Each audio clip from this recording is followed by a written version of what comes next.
Amado e Mestre Jesus, é com alegria que aqui mais uma vez nos encontramos, Senhor, na certeza da presença dos amigos e benfeitores que aqui o representam junto a nós, esses dedicados corações que tanto nos auxiliam, não só em momentos como esse, mas no decorrer de toda a nossa experiência de vida. Que possamos ser felizes retendo os conteúdos que mais precisamos. Para e passo com o nosso pedido, Senhor, rogamos também em favor dos corações que atravessam momentos mais difíceis, aqueles que passam pela nossa mente como sendo os mais necessitados, aqueles que nos antecederam de retorno à pátria espiritual, possam receber as boas vibrações desse momento e muito especialmente os nossos irmãos que da realidade espiritual dividem conosco o esforço dessa manhã. Que sejamos todos envolvidos nas vibrações suaves de Tua paz. Que assim seja.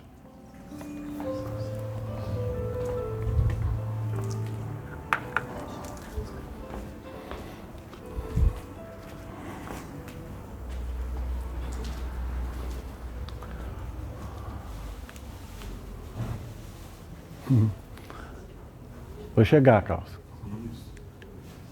Devagarzinho vai.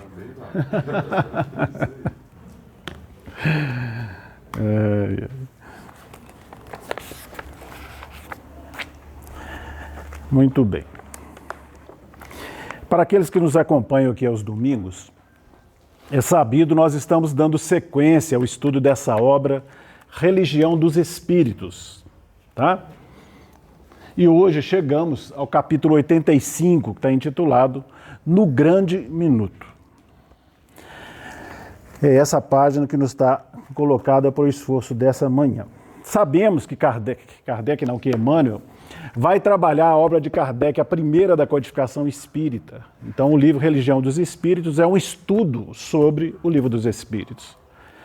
E o Emmanuel, nesse capítulo 85, vai trabalhar, no Grande Minuto, se valendo da questão 646 dessa obra, tá?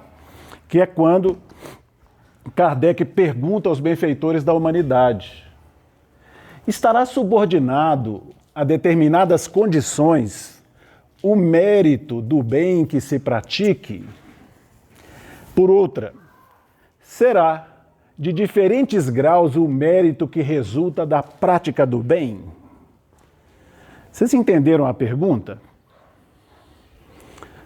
Kardec está perguntando: a prática do bem, o mérito sobre ela tem graus de merecimento? Não é isso? O que vocês acham? Sim. Sim? Depende de como você faz. Depende? De como você faz. De como você faz. Da disciplina e da espontaneidade. Porque às vezes a gente está fazendo o exercício de fazer o bem, mas ainda não está fazendo ele todo o coração, vamos dizer assim. Até a hora que a gente vai estar fazendo sem sentir que está fazendo. Eu acho que isso tem peso. Mais alguém concordam no que está sendo falado? Diz que sim, que tem gradações de mérito para o exercício do bem? Isso aqui, assim, talvez não gradações, mas o bem é sempre o bem. A questão, a pessoa que está fazendo, para aquela ação, resulta um bem. Só que ela está fazendo aquela ação por interesse ou por outras coisas, talvez ela não vai receber o que deveria receber. Entendi. Sim, o bem é sempre o bem. Mas tem o mérito? Diferença de mérito? Tem uma história do livro Alvorada Cristã, que ilustra bem isso aí. 3 irmãos que vieram um deles tornou-se juiz, o outro tornou-se industrial, o outro ele era paraplégico. E os 3 trabalhavam na semeadura do bem. O juiz foi muito correto em lavrar as sentenças dele, o industrial ajudava as pessoas, e o paraplégico ele ficava namorando por todo mundo. Ele ajudou a converter muita gente, e quando eles chegaram na hora de fazer a passagem, esse paraplégico, ele teve um mérito maior. todos eles tiveram um bom mérito, mas ele teve um mérito que iluminou toda a sala. Então era o mérito. Sim. O que ele fazia, tendo pouco ou quase nada, era muito mais do que os irmãos que tinham condições de fazer. Bacana. A historieta por ele trazida já mostra um pouquinho, né? Respondendo. Nos parece fácil essa questão, que realmente o bem ele tem sim, o mérito tem as suas gradações, né? A forma como se exerce, né? Trabalhar tanto pela companheira como o nosso irmão, também é muito acertado, mas ele tem os seus méritos, né? Quem estuda a obra de André Luiz, estudar, por exemplo, o capítulo que fala do bônus horas, vai ver que o bônus horas, né, é uma ficha de valorização para quem trabalha 1 hora, a cada hora do dia, um bônus hora, mas quem tem trabalhos que são de maior dedicação, por exemplo, as mulheres que cuidam de filhos ou de outros espíritos, é dobrado. Então existe uma diferença de méritos nesse sentido. Tá? E só para confirmar essa realidade desses méritos, mais à frente o próprio Kardec vai construir uma outra pergunta, que é a seguinte, a 893. Ele pergunta aos benfeitores, qual a mais meritória de todas as virtudes? Então ele já está concordando que existem gradações de mérito, senão não faria essa pergunta lá na frente, né? A resposta a essa questão é interessante. Ele pergunta, né, qual a mais meritória de todas as virtudes?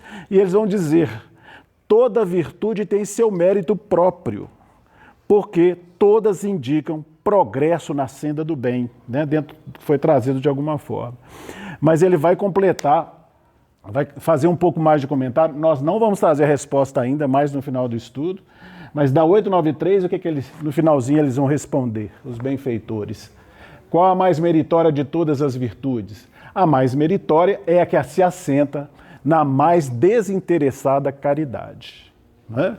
Então existem as gradações, a mais meritória, aquela que se assenta na mais desinteressada caridade. Bom, para figurar um pouquinho a respeito disso, nós gostaríamos de trazer, de forma bastante resumida, um texto que é de Humberto de Campos, que é o capítulo 25 da obra Contos e Apólogos. Eu não sei se vocês conhecem esse texto, se sim, vamos recordá-lo. Ele é intitulado As Rosas do Infinito.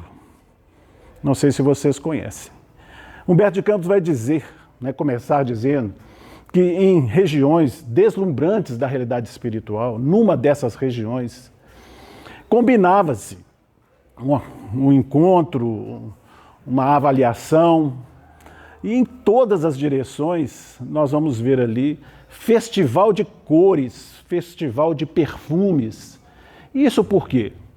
Porque grande número de almas elevadas, que assim construíram essas virtudes aqui mesmo na Terra, ali compareciam, apresentando cada um daqueles grupos uma braçada de flores, uma ramada de flores, como resultado das virtudes que cultivaram no mundo. Aquelas flores seriam depositadas sobre uma espécie de um pano translúcido de linho, trazidos por 3 grandes espíritos, ou de condição muito elevada.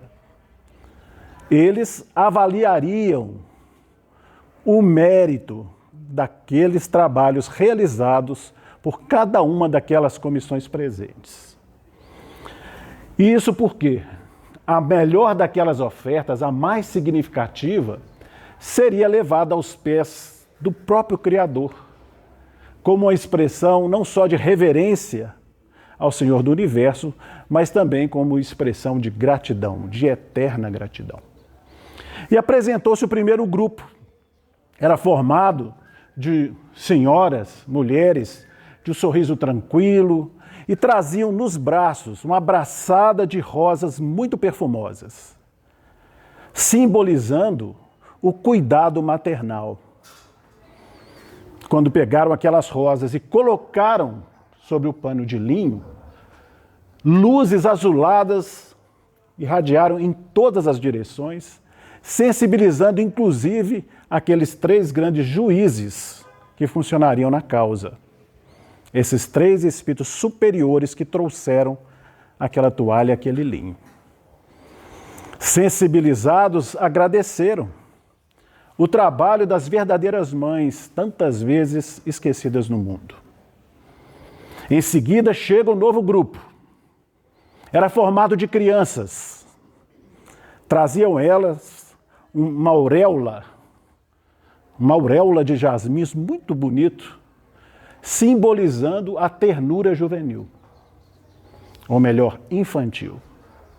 Quando colocaram aquela auréola sobre aquele pano, também irradiaram luzes de rara beleza, como se fossem fios de ouro sobre uma neve clara e macia, trazendo alegria para todo o ambiente. Surge o terceiro grupo, menos numeroso. Traziam eles uma guirlanda de cravos muito avermelhados, de muita beleza, simbolizando os sábios, os heróis, os cientistas que se dedicaram aos serviços em favor da humanidade. Colocado também aquelas flores sobre aquele lençol, irradiaram filigranas de luz, de cor avermelhada, simbolizando como se fossem rubis eterizados. E assim foi, grupo a grupo, trazendo a sua ramada de flores, representativas das virtudes que colheram na terra. Um a um. Aquelas mulheres e homens virtuosos que cuidaram dos idosos enquanto na vida, daqueles que preservaram a natureza, daqueles que cuidavam dos animais, todas esses grupos de almas ali apresentavam com suas ramadas de flores e vinham as vibrações de luz. Até que chega finalmente o último dos grupos. 4 almas tão somente entraram naquele ambiente em expressões de muita simplicidade, mas para surpresa de todos, traziam eles uma ramada de rosas igualmente, mas rosas muito diferentes das primeiras. Eram rosas muito feias, chegavam a ser horripilantes. Tinham pétalas arroxeadas e emurchecidas, com pingos ou manchas de branco.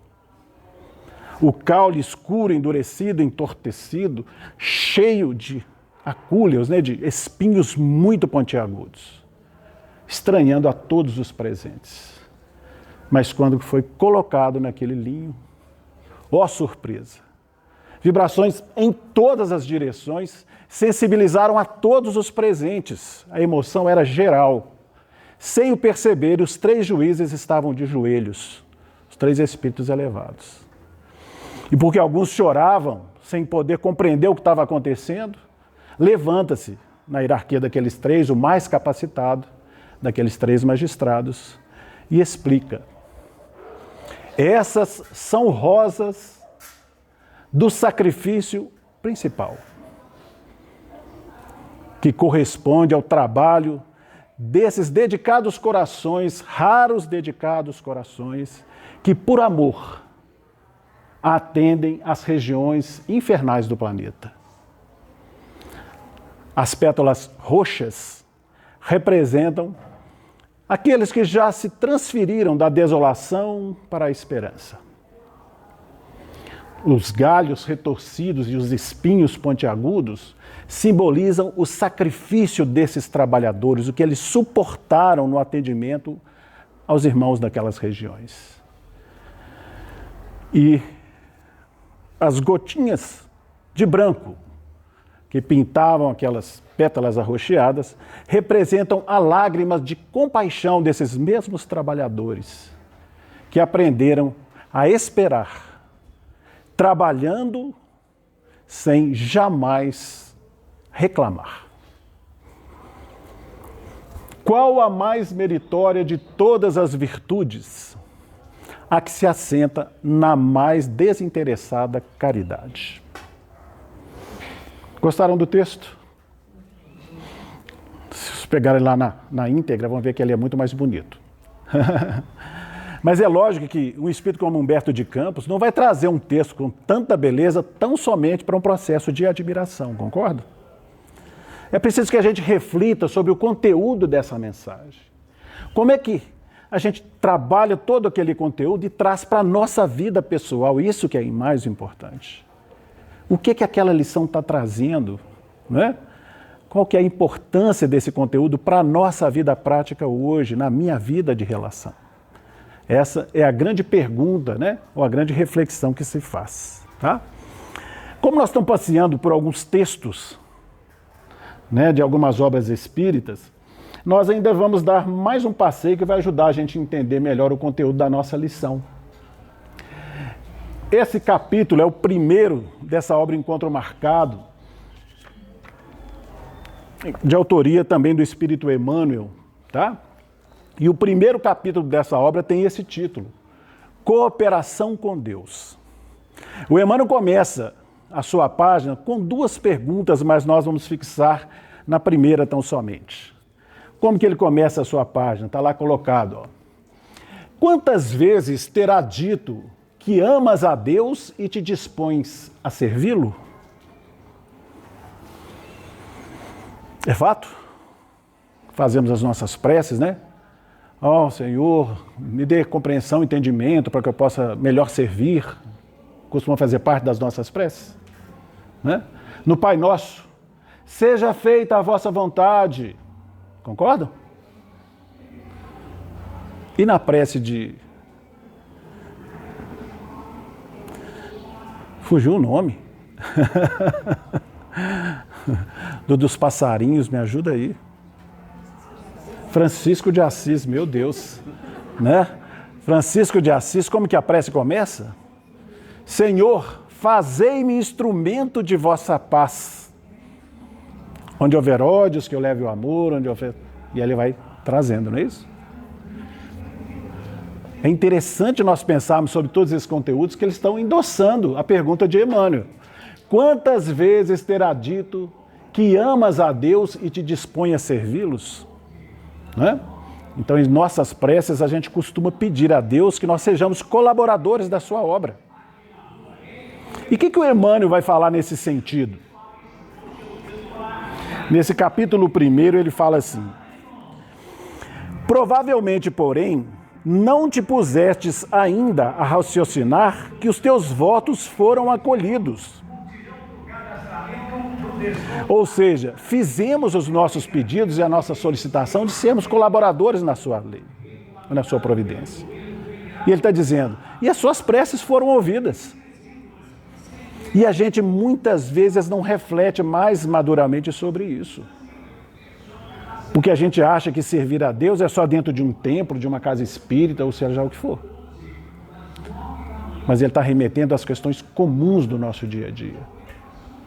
Porque é nas circunstâncias que nos visitam que nós vamos encontrar as possibilidades, claro, que dizem respeito à nossa redenção e ao nosso progresso, mas colaborar com Deus. É nas circunstâncias comuns do nosso dia a dia. E ele vai citar algumas aqui e nós vamos destacar. Por exemplo, ele fala: pai ou mãe,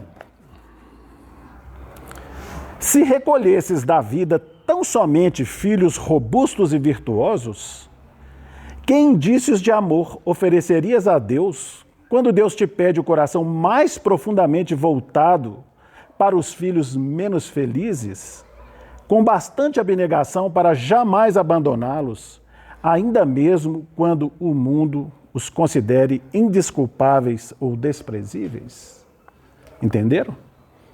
Formamos a nossa família, o casamento, etc. Surge o filho. A gente espera que venham aqueles anjinhos, não é isso? Rechuchudinhos, bonitinhos, que eles sejam dóceis, educados. Claro, vão ser natural.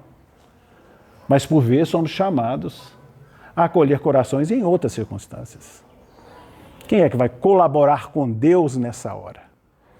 Aceitando desafios maiores. Não é?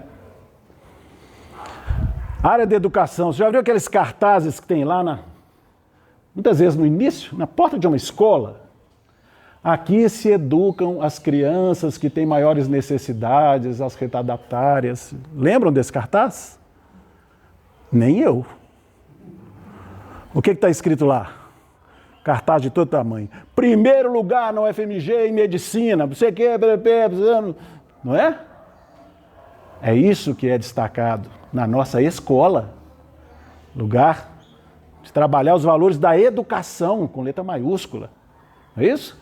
E o que nós encontramos nos cartazes, os destaques dos alunos, não é assim? E o Emmanuel vai trazer.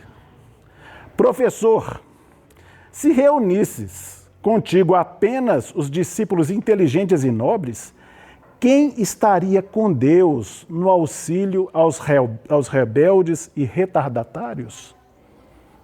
Não é? Então ele vai trazendo uma série, nós não vamos ler a lição na íntegra, mas reflexões nesse sentido. Entenderam qual a finalidade da mensagem, porque o nome, né? Colaboradores ou cooperadores de Deus, ele está falando disso. Naqueles que desejam efetivamente colaborar na obra divina, sem fazer, vamos dizer assim, escolhas. Eu vou ajudar desde que a gente quer condicionar o trabalho do conselho, né? Vale pensar. Porque se nós trouxermos isso para a nossa experiência comum, como dissemos há pouco, né, nossa vida de relação, nós vamos encontrar, sim, as crianças rechonchudinhas, boazinhas e educadas. No processo escolar, vamos encontrar alunos dedicados, o que é muito bom. Mas, por vezes, também vamos encontrar os desafios. Não é? E a pergunta é como lidamos quando isso acontece. Tá? Tirando aqui um trecho desse mesmo capítulo 1 do Encontro Marcado, escreve Emmanuel. Quando, porém, os espinhos da provação te firam a alma, ou quando as circunstâncias adversas se conjuguem contra as boas obras a que vinculas, como se a tormenta do mal intentasse efetuar o naufrágio do bem, recorda que terás chegado a um instante do devotamento supremo e da lealdade maior, porque se confias em Deus, Deus igualmente confia em ti. Né? Então ele está dizendo, quando os desafios maiores se apresentam, é chegado aquele momento. É o grande minuto, que é o título da nossa página, né, do Religião dos Espíritos, que o Emmanuel vai trabalhar. Então, é nesse momento que é esperado o nosso devotamento supremo. Lealdade aos compromissos feitos por nós com o Criador. Falamos aqui a saciedade a respeito da programação reencarnatória, quando ainda estávamos na realidade espiritual. Falamos isso reiteradas as vezes aqui, nos estudos. Somos nós que escolhemos a experiência física que hoje estamos, de alguma forma, cumprindo, né? E nós que pedimos essa ou aquela circunstância na nossa vida, a presença desse ou daquele coração, seja no meio social, especialmente no campo da nossa família. E aí é preciso trazer essas reflexões para essas circunstâncias. Porque quando as coisas estão, né, como o céu azul, tudo tranquilo, a nossa fé é robusta, segura, está tudo ok. Mas quando surgem os pequenos desafios, a gente esquece das promessas feitas. A gente esquece da colaboração com Deus. Está todo mundo triste, né? Estou sendo muito duro. Vocês briguem com o Emmanuel, tá? É interessante pensar sobre isso, né? O que ele traz aqui?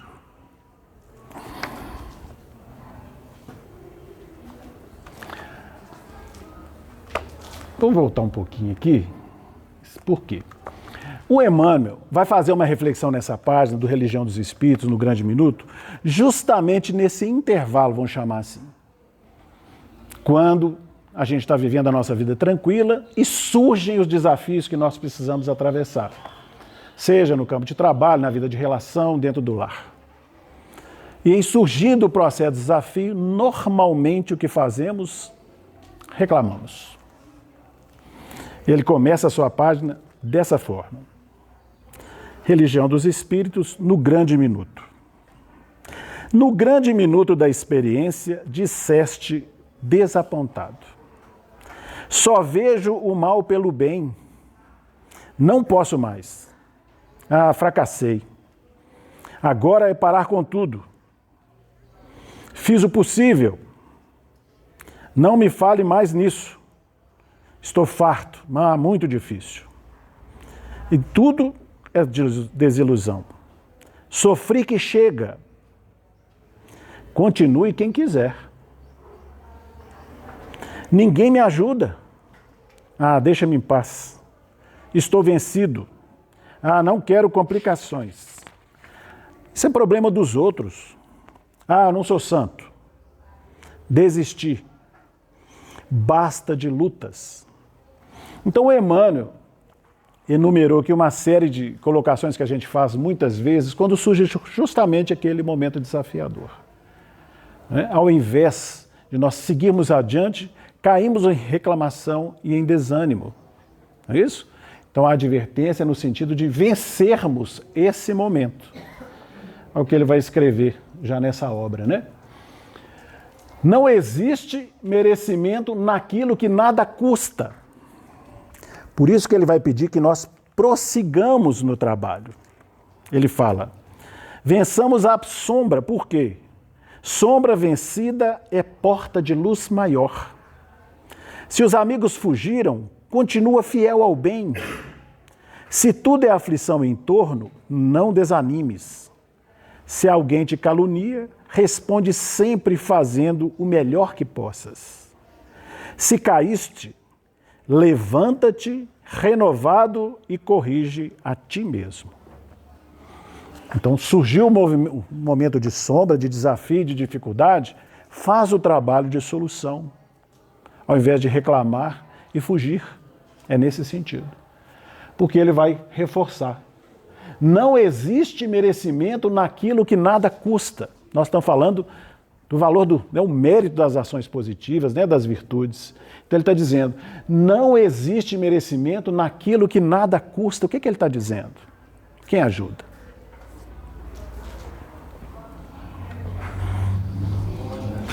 Por favor. Essa questão da reclamação, é uma mensagem de Emmanuel que chama, não lembro qual livro agora, chama Mas e os Discípulos. Sim. Justamente você coloca Jesus antes ou depois do Mas, né? Sim. Por exemplo,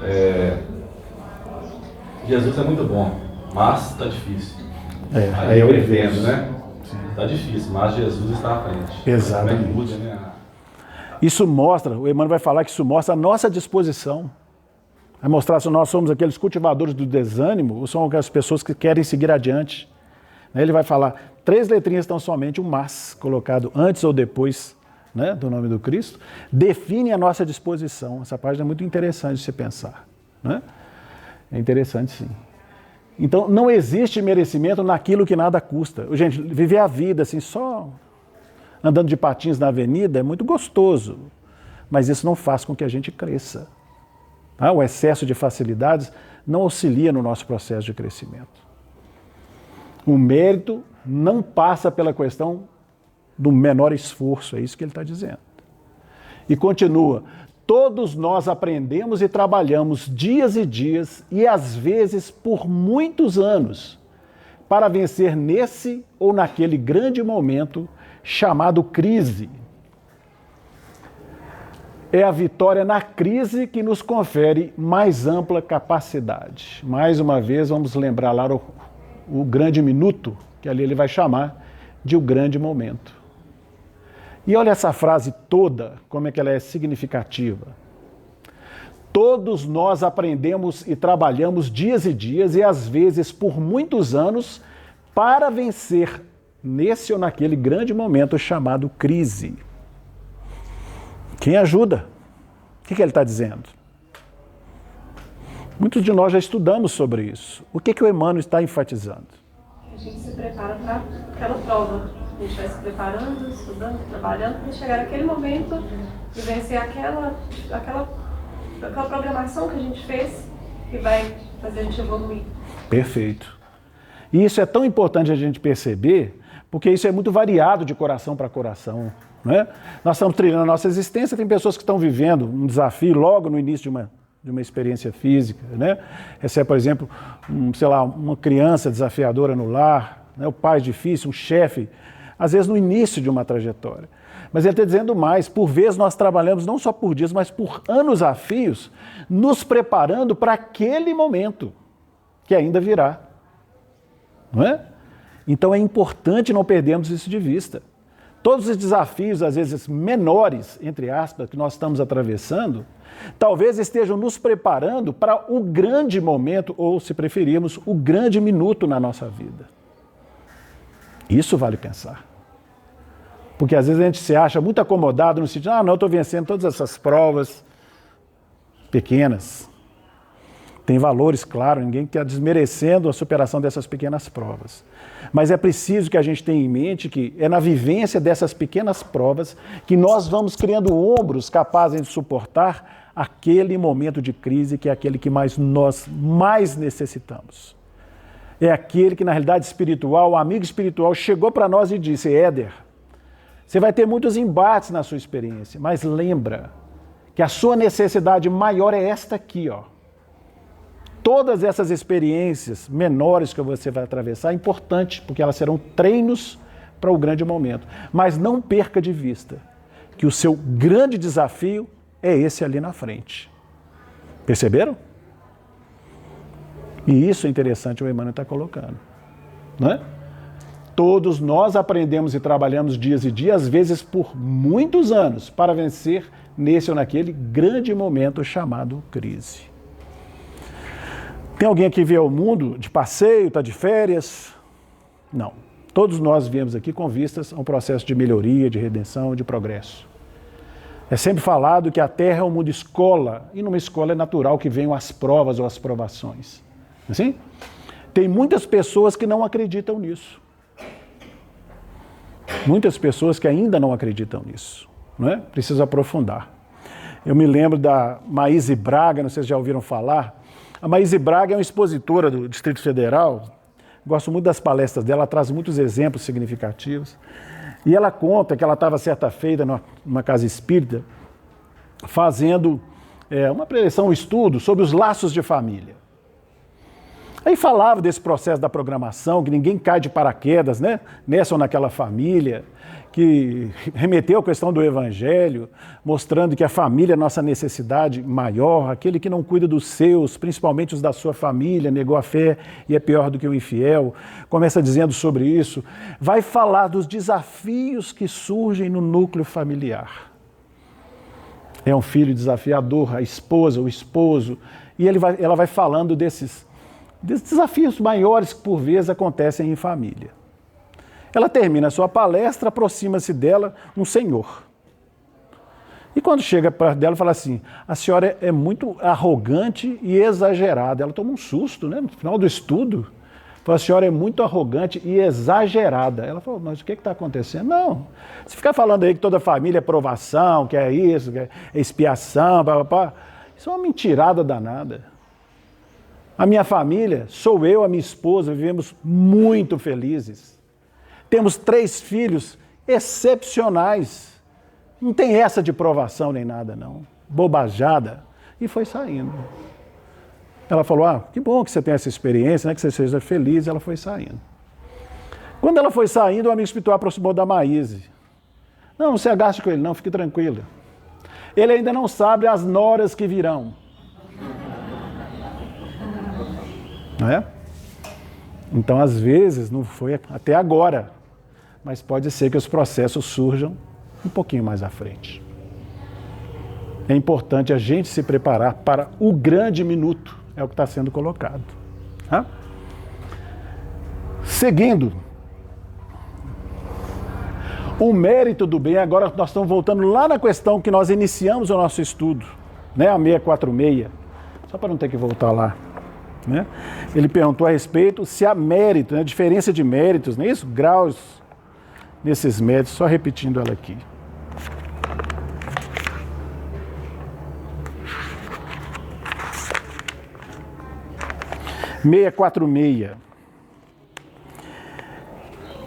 Estará subordinado a determinadas condições o mérito do bem que se pratique? Por outra, será de diferentes graus o mérito que resulta da prática do bem? E agora sim vem a resposta, né? O mérito do bem está na dificuldade em praticá-lo. O mérito do bem está na dificuldade em praticá-lo. Lembram lá das Rosas do Infinito, né? Todos aqueles agrupamentos exerceram coisas belíssimas durante a experiência física. Mas aqueles de maior dedicação, que precisaram... Tem duas palavras que muitas vezes fogem do nosso dicionário, que chama-se renúncia e sacrifício. Né? Nós não queremos dificuldades na nossa estrada. Nós queremos atirar o campo do bem. O que eu posso fazer? Agora, às vezes é pedido algo para nós, mais desafiador, normalmente a gente foge, né? O mérito do bem está na dificuldade em praticá-lo. Nenhum merecimento há em fazê-lo sem esforço e quando nada custe. Em melhor conta, tem Deus o pobre que divide com o outro o seu único pedaço de pão, do que o rico que apenas dá do que lhe sobra, disse o Jesus a propósito do óbolo da viúva. Remete à historieta que você trouxe, não é isso? Quer dizer, tinha lá os outros filhos com facilidades no campo financeiro, todos, não é? E o outro que era um paraplégico, tinha muitas dificuldades, ele conseguir realizar o bem com todas aquelas limitações, mas claro que ele vai ter muito mais mérito naquilo que realiza, não é? Que teve um custo maior naquele exercício, naquela prática, né? Pois não? Com relação a essa gradação, né, Sim. de mérito, tem uma definição de Emmanuel que eu acho interessante sobre dever. Sim. O pensamento dele fala que dever é a região moral de serviço sempre alertada pela sua consciência. Uhum. Ou seja, quanto mais a pessoa vai tomando consciência, mais o dever vai aumentando, né? Vai subir na régua. Sim. Então, mais ou menos dentro disso. Ele já tem uma bagagem maior, então a obrigação dele é maior perante a lei. Né? Sim. Tem a ver com essa gradação. Não tem a maior. Isso é tão importante a gente entender, de alguma forma é o resumo do que está sendo trazido, né? Porque a gente, igual nós estamos dizendo, a gente às vezes vê os desafios, a tendência nossa é dar uma esquivada. E quando a gente pensa sobre isso, nós particularmente, de vez em quando fazemos alguns exercícios nessa direção, às vezes são bem pequenos, mas eu acho que são importantes. Às vezes tem uma coisa para resolver, no campo comum da vida, sei lá, resolver uma coisa no Detran, ou então no cartório, que às vezes você tem que ir lá 3, 4 vezes, porque acontece uma coisinha, tem que voltar, tem uma coisinha, assim. Aí você fala, você vai ter que ir no cartório, eu já saio de casa assim. É bem provável que não dê certo. Então já vou com carinho, saber o que vai precisar para a próxima vez. Então já vou mais preparado, mas eu não fujo daquela coisa. Não, vou lá resolver. Eu podia passar para alguém, pedir a outra pessoa para fazer, pagar um despachante. Podia. Mas a gente precisa começar a fazer esses exercícios das coisas pequenas. Falar é desconfortável, isso, aquilo. Gente, se alguém trabalha em cartório aqui, me perdoe, tá? Tem pessoas excelentes, trabalhadoras nas mais diversas repartições. Nós mesmos trabalhamos numa repartição que nem sempre é muito bem acolhida.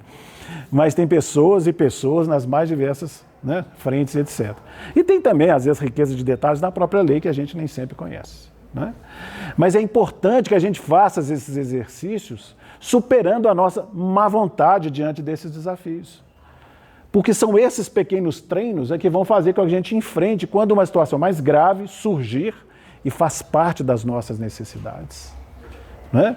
Vamos fazer o exercício, pensar... A gente tem uma tarefa aqui para dividir. O que a gente faz? Deixa eu ver qual que é a mais fácil. Não é assim? Ainda é a nossa condição. É preciso que a gente lute pela possibilidade do trabalho. Deixa eu ver o que é desafiador, mas que está em minha condição realizar. Porque também precisa de discernimento. Querendo fazer coisa de peito aberto, coisa que não é para você ainda. Também acontece, não acontece? A pessoa elege uma coisa para muito além do... Meu amigo, você ainda não tem capacidade para isso. Né? Então vamos pensar em termos do que é possível realizar, que está em minha possibilidade. Mas eu quero aquele que é mais desafiador. Eu quero fazer o treino de superação desses valores.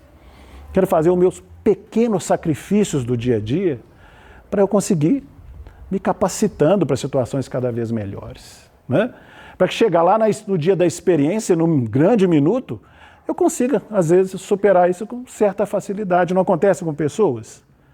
A gente vê as pessoas, às vezes, em determinadas provas, a gente fica assim, nossa senhora, como é que dá conta? Não é? Aí aproxima às vezes da pessoa, às vezes assim num cantinho. Eu falei, como é que você dá conta de atravessar isso? A pessoa fala assim, isso o quê? Ela nem dá notícia de que aquilo para ela é desafio, porque ela já tem ombro. Para ela não representa grandes desafios. Né? É importante pensar sobre isso. Acho que já trouxemos aqui experiências até no campo muito próximo nosso, uma pessoa que a gente via atravessando desafios muito grandes e perguntamos para ela, como é que a senhora consegue, né, lidar com essas questões com tanta tranquilidade? Ela só colocou uma palavra, calejamento, Éder. Nós já estamos calejados. Aí eu fiquei pensando o que é o calo, né? É o atrito constante. Aí uma hora dá o calo, não é isso? A gente está calejado.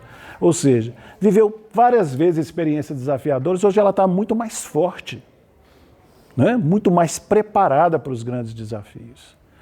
Por isso que a gente vê, às vezes, pessoas com experiências desafiadoras, por exemplo, no cuidado com os filhos ou pessoas difíceis, e às vezes até com o abandono do esposo, que é muito comum acontecer, e você vê a pessoa trabalhando com uma dedicação, a gente fala assim, nossa, essa pessoa já tem uma estradinha.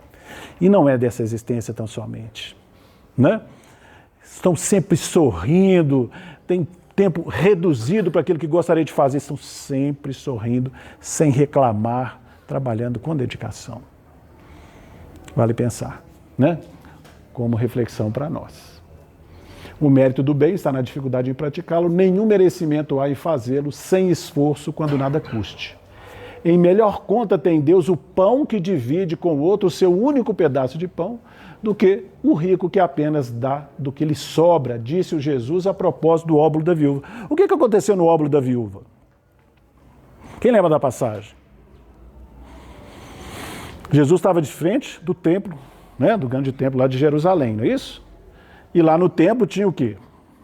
O gasofilácio, esse nome curioso, né? Lugares onde depositavam as doações. Assim?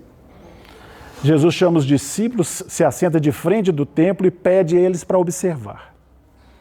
Aí chegam as pessoas, né, que têm muitas facilidades financeiras, às vezes com sacolinhas de dinheiro, blim, blim, blim, balançando, não sei o quê, olha para ver se não tem ninguém olhando, olha, gente, né?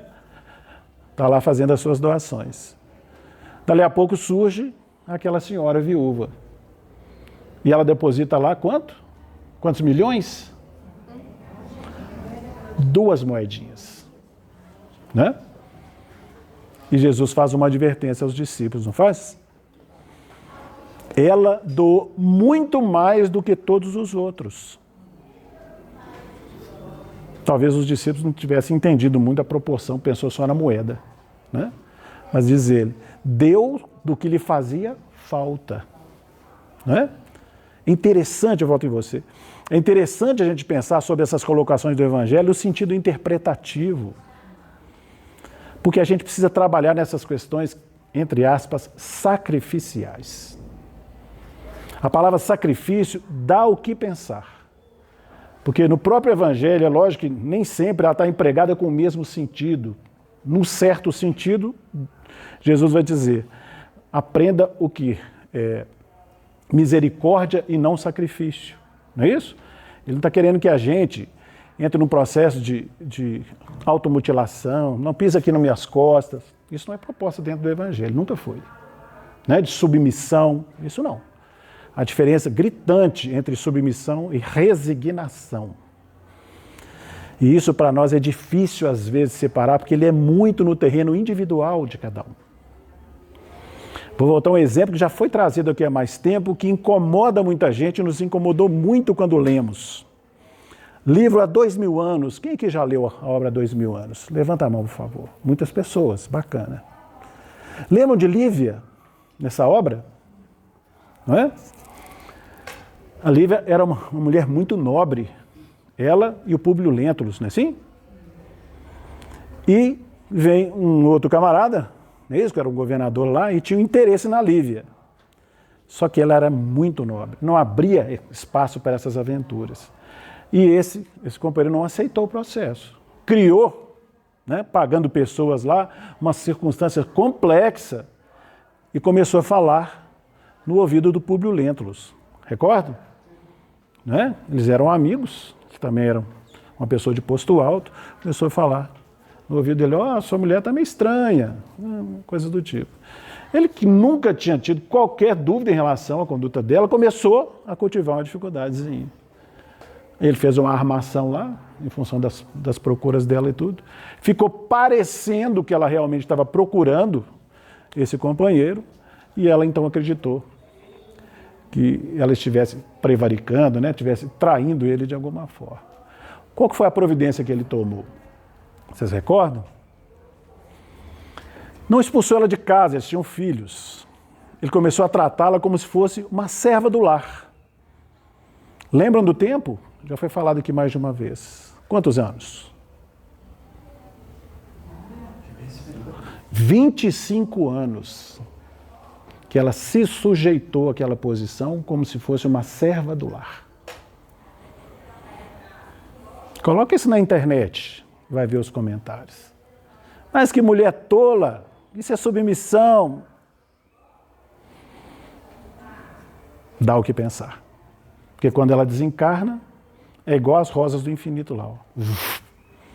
Aos planos mais elevados. Se fosse submissão, não chegava lá.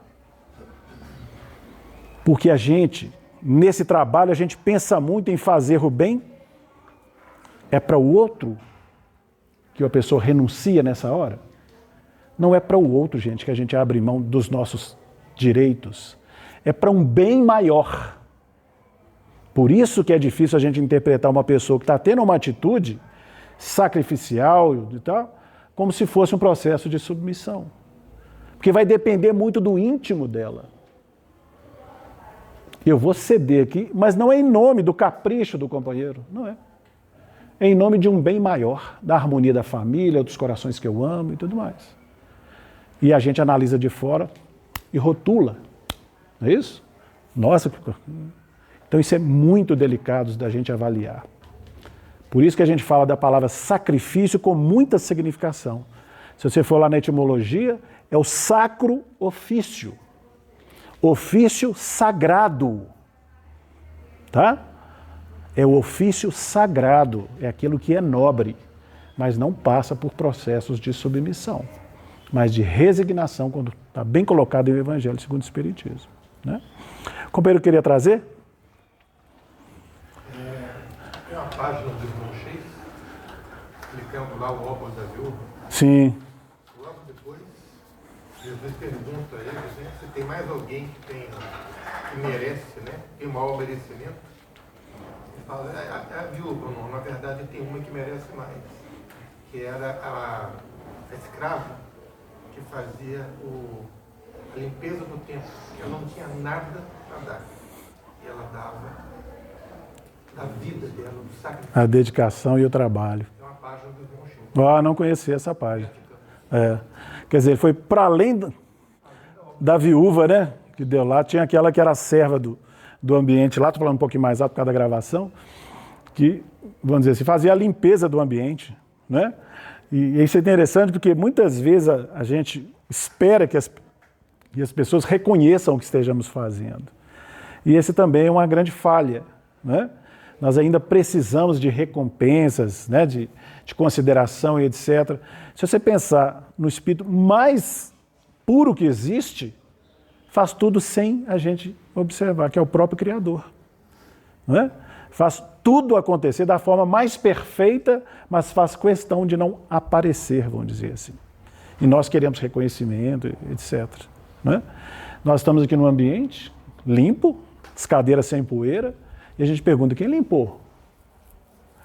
Hoje eu estou aqui na frente, nem sei quem foi. Não é? Quem vai medir?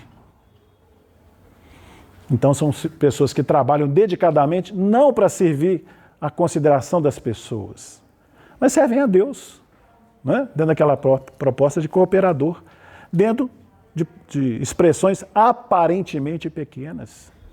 Aparentemente pequenas. Vale pensar. Muito bem. Então ele está falando da questão do óbolo da viúva, né? A gente aprender a pensar sobre isso. Deixa eu ver se o meu sacrifício ele é real. Se eu estou dando o que tem só facilidades ou se eu consigo ir para além dessas expressões. Tá? nós fixamos nessa primeira parte. O mérito do bem está na dificuldade em praticá-lo. Nenhum merecimento há em fazê-lo sem esforço ou quando nada custe. Nós só gostaríamos de trazer esse enfoque, principalmente, pelo que já adiantamos, no núcleo familiar. É quando surgem, pela estreiteza das relações, pela proximidade entre os seres, costumam surgir não só as expressões positivas, mas também as deficiências que cada um carrega. Então se torna, não raro, uma relação difícil. Porque a gente encontra aqui na Casa Espírita, particularmente aqueles que vêm aqui uma vez por semana, é muito suave, não é isso? Como é que você chama? Nossa, que prazer que você veio, não é assim? Não, é tudo lindo, maravilhoso. A pessoa pisa no seu pé, desculpe, não, eu que enfiei o pé debaixo do seu. Né? A gente faz um jeitinho para falar que não tem isso, que não tem aquilo. É fácil essa linha de convivência. Mas na hora de comer, colherzinha de sal, minha mulher está olhando assim para mim, você vai falar? Não é? Então, na hora da convivência estreita, seja com a esposa, às vezes, né, os pais, parentes que vivem com a gente, os filhos, quando a coisa aperta, é a hora da gente lembrar dessa lição. Porque nós pedimos essa experiência para nos sacrificarmos no bom sentido, como ofício sagrado, na boa convivência dentro do lar. Passando em cima de muitas coisas, por que não? Não, como dissemos, em favor desse ou daquele coração, mas em favor do bem maior em família, né? Para a harmonia do lar. Por isso que reforçamos essa ideia. O mérito do bem está na dificuldade em praticá-lo. Nenhum merecimento há em fazê-lo sem esforço e quando nada custe. Nós estamos caminhando para o encerramento. Alguém quer fazer alguma consideração? Ainda temos ali uns 7 minutinhos. Tem alguma coisa que a gente falou que ficou fora? Ficaram com a ideia da Lívia, os 25 anos, discordam? Não é? Isso é tão interessante que quando nós fomos levar esse trecho desse estudo numa outra casa, aí a pessoa falou assim, eu entendo sua colocação, ela é também espírita. Eu entendo essa colocação, mas foi lá atrás, né? Eu fiquei assim olhando, falei, que curioso, né? Como é que a gente tenta justificar as coisas, porque a gente não consegue aceitar aquela realidade. Né? Porque isso foi lá atrás, agora os tempos são outros. E a gente pensava, os tempos são outros, mas a mensagem do Cristo, há 2000 anos, foi feita lá atrás e ainda é a mesma. Né? Vale pensar.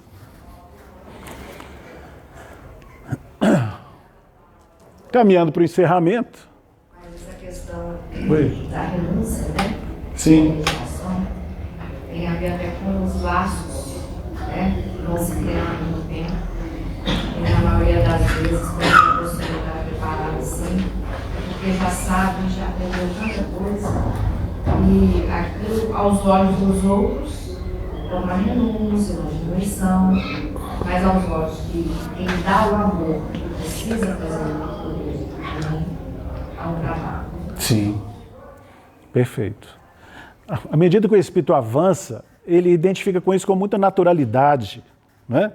A gente lê o livro Nosso Lar, por exemplo, nós vamos encontrar o André Luiz tendo a primeira oportunidade de encontro com a mãe dele, não sei se vão lembrar desse trecho do capítulo, né? Primeiro que ele vai querer receber na mãe aquela mãe terrena, né? Isso, dá colinho, né? Que se ocupa só com ele e tudo mais, ela dá um toquezinho para ele, fala, olha, amo você muito, mas eu tenho outras ocupações para outros corações que também de alguma forma fazem parte da minha família, né? E mais à frente, ela vai corrigindo esses pensamentos que são muito terrenos nossos de alguma forma. Porque ela acredita que pela grandeza, quer dizer, a esfera em que ela participava, né? A mãe de André Luiz está numa situação muito superior a dele, como do pai, né? Assim que o pai está em região de sofrimentos e tudo mais. Você vê, ela vai, ele pergunta pelo pai, né? Estava recebendo o carinho da mãe, mas meu pai? Ele fala, seu pai está em regiões de trevas. Tinha lá uma vivência muito de casca no mundo social, isso me deixa pensando muito. Será que nós somos efetivos naquilo que estamos fazendo? Ou se é um verniz social, se não é um verniz social, isso dá o que pensar. E por quê? Então ele tinha lá ia nas igrejas, sei lá, era uma pessoa educada, mas era o verniz social. Na intimidade não trabalhou suas deficiências. E estava envolvido com 2 mulheres, né, no campo da sensualidade, em regiões densas, difíceis. o socorro do alto estava sempre presente. Ele tinha um impulsozinho de melhora e não conseguia e tudo mais. E aí ele está lá envolvido com aquelas duas mulheres. E aí, quando ela lhes pergunta, mas ele não recebe auxílio? Constantemente. Eu mesmo vou visitá-lo e tudo mais. E aí ele faz uma consideração negativa em relação às duas irmãs. Né? Essas mulheres, isso e aquilo, faz uma consideração menos feliz. Ele fala assim, não chame elas dessa forma. Que eu estou já me programando para aproximar-me não só de seu pai, mas também vou recebê-las como filhas. Percebe? O Espírito, quando cresce, gente, ele vence muitos desses nossos preconceitos. A gente ainda é um pouco pequeno nesse sentido. E quando ele está lá conversando com ela nesse sentido, e sabe que ela pertence a planos que ele ainda não tem acesso, ele e o André Luiz, ele acha que ela está lá num processo de beatitude, olhando os lugares lindos lá aos pés do Senhor, alguma coisa do tipo, não é isso? Ela corrige o pensamento dele. Ele falou, não, meu filho, quanto mais o Espírito cresce, maior é a sua responsabilidade no capítulo da colaboração, né, do trabalho, etc. Então, sim, um Espírito que já tem uma bagagem maior, a identificação com essas expressões de trabalho, inclusive os sacrificiais, é sempre espontânea. Né? Nós é que precisamos de treinar para chegar nessa direção. Vale pensar. Pois não? Em relação à renúncia, à resignação, no Evangelho do Espiritismo falam que é uma virtude muito ativa, ao contrário do que pensamos. A gente acha que é facilidade, mas na verdade nós estamos lutando contra o nosso eu sério, né?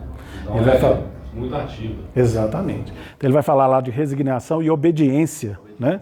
A obediência é o endosso da nossa razão e a resignação é a do coração, né? Virtudes muito ativas que os homens costumam confundir. E é fato, é isso que nós estamos dizendo, né? A gente vê uma pessoa tendo uma atitude nobre, interpretamos como se ela fosse subserviente, etc. Dá o que pensar. Pois não. Oi? Eu acho que o que precisa a gente tentar mudar dentro da gente é, acima de tudo, o conceito da pacificação, né? De sermos pacificadores. A gente, às vezes, é muito mal interpretado nesse campo da renúncia, que às vezes você está ali realmente num trabalho, num sacrifício, em nome da paz, né? E você realmente é mal interpretado. Eu tenho refletido muito sobre as bem-aventuranças, né?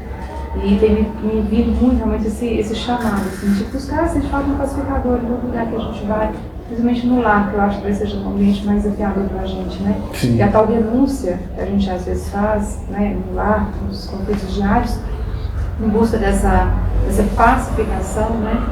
Ela é muito necessária, embora seja difícil, mas é muito necessária. É um chamado grandioso. Não tenha dúvida. Né? Você falou, embora ela seja difícil, lembramos que, né, é o custo, é isso que gera o mérito. Né? Coisas fáceis todos nós fazemos, quero ver essa hora. Né? São mais desafiadores a gente empenhar-se na permanência daquilo que o Evangelho sugere para nós. Né? Por isso que Jesus, no seu Evangelho, está lá em João 15:12, né? O meu mandamento é este, que vos ameis uns aos outros. Ele não termina aí. Porque estaria sujeito à concepção do nosso amor em relação aos outros. Qual que é a concepção que nós temos de amor? Né? Está muito ainda confundida com os preconceitos de natureza humana. A gente acha que o amor é só o amor homem e mulher, coisas do tipo, né? Ou só debaixo das asas do meu campo familiar. A gente precisa estender essas expressões do amor. Né? Ele continua, que vos ameis uns aos outros, assim como eu vos amei. Né? No finalzinho da página, dessa que nós estamos estudando hoje, como é que o Emmanuel termina ela no grande minuto? Ele fala assim, e materializa... Volta lá atrás. Se pedes roteiro para mirar, você quer um roteiro para a sua vida? Recorda o Cristo na derrota aparente. Humilhado e batido, supliciado e crucificado, torna-o ao mundo em espírito, sem que ninguém lhe requeira a volta. E materializando-se divino entre os mesmos companheiros que o haviam abandonado, longe de referir-se aos remoques e tormentos da véspera, recomeça o trabalho dizendo simplesmente, a paz seja convosco. Muito alinhado com a questão da pacificação, não é isso? A paz seja convosco. acabava de ter sido traído pelos próprios companheiros no apostolado, e ressurge, aparece ressurrecto, convidando os companheiros a continuidade do trabalho, sem qualquer linha de reclamação com quem quer que seja. O cultivo do bem e da paz efetiva. Ficamos por aqui. Como sempre, vamos buscar o recurso da prece, interrompendo o nosso esforço, agradecendo os conteúdos que aqui circularam, que emanam do coração dos nossos protetores espirituais, convidando-nos à identificação com essas propostas, a fim de alcançarmos planos mais felizes. Amado e Mestre Jesus, com alegria chegamos ao final do nosso estudo, desejando, Senhor, que a paz envolva os nossos corações e que, assim pacificados, consigamos auxiliar aqueles que de mais perto conosco convivem. Pedimos assim, nos encaminhe até o recesso dos nossos lares, para que lá possamos compartilhar parcelas pequenas que sejam de tudo o que temos aqui aprendido. Abençoa essa casa que nos acolhe com tanto carinho. Abençoa, acima de tudo, essa casa maior que é a nossa terra, nesses momentos tão desafiadores da grande transição. Sê conosco, hoje e sempre. Que assim seja.